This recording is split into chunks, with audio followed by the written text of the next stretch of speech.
Bonjour tout le monde et bienvenue dans cette vidéo. Aujourd'hui, on va parler de comment choisir ses tarifs en tant qu'indépendant du bien-être. Pour choisir ses tarifs, il y a une règle qui fonctionne bien, c'est de se dire, bon, on mouille son doigt, on regarde où va le vent, on choisit ses tarifs un peu au hasard et puis c'est parti, on avance et les tarifs ne sont pas une question.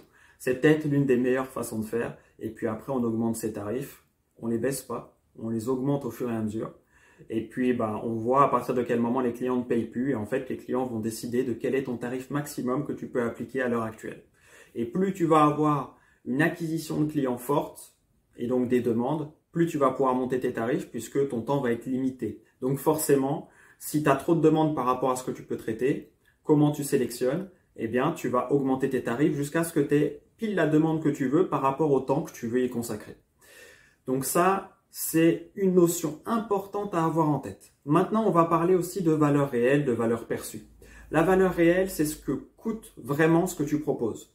Par exemple, si tu fais des ongles et que tu as pour 1 heure en moyenne pour faire des ongles à une cliente et que ça te coûte 5 € de matériel, eh ben, ta valeur réelle, le coût réel de ce que tu proposes, en tout cas, l'implication, le travail qu'il y a à faire, c'est 1 heure de travail et 5 € d'investissement. Donc, si tu mets en dessous de 5 € plus ce que vaut 1 heure de travail, si ton prix il est en dessous de ça, tu es en dessous de ta valeur réelle, donc toi, tu ne vas pas être satisfait. Après, peut-être qu'une heure de travail pour toi, c'est le SMIC.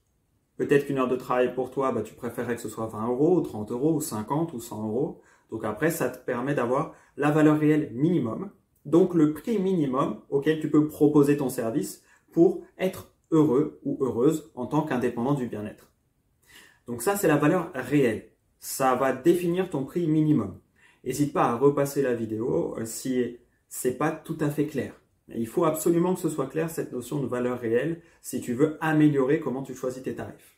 Maintenant, on va parler de la deuxième notion qui est essentielle pour choisir ses tarifs, en tout cas quand on veut les travailler et pas juste les mettre comme ça. C'est la notion de valeur perçue.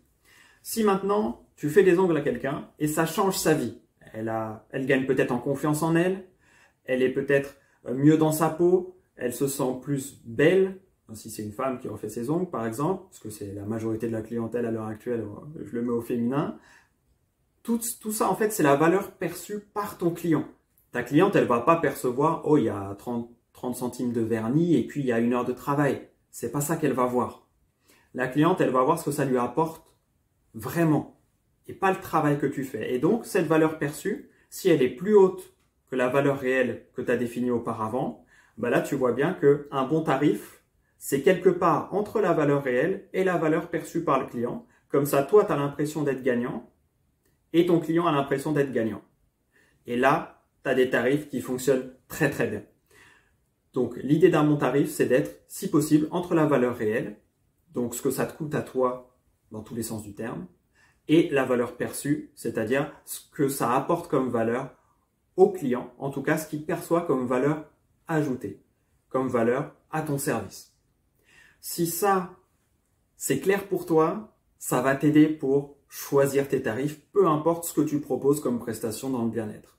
Si tu as des questions par rapport à ça, l'espace commentaire est ouvert, n'hésite pas. Tu peux aussi me contacter, tu as de quoi me contacter en description, tu peux aussi trouver mon mail, il n'y a aucun souci. Sur ce, prends soin de toi et de tes clients, c'est important. Pense à mettre un j'aime si tu as aimé la vidéo et à t'abonner et je te dis à très vite dans de prochaines vidéos. Ciao, ciao.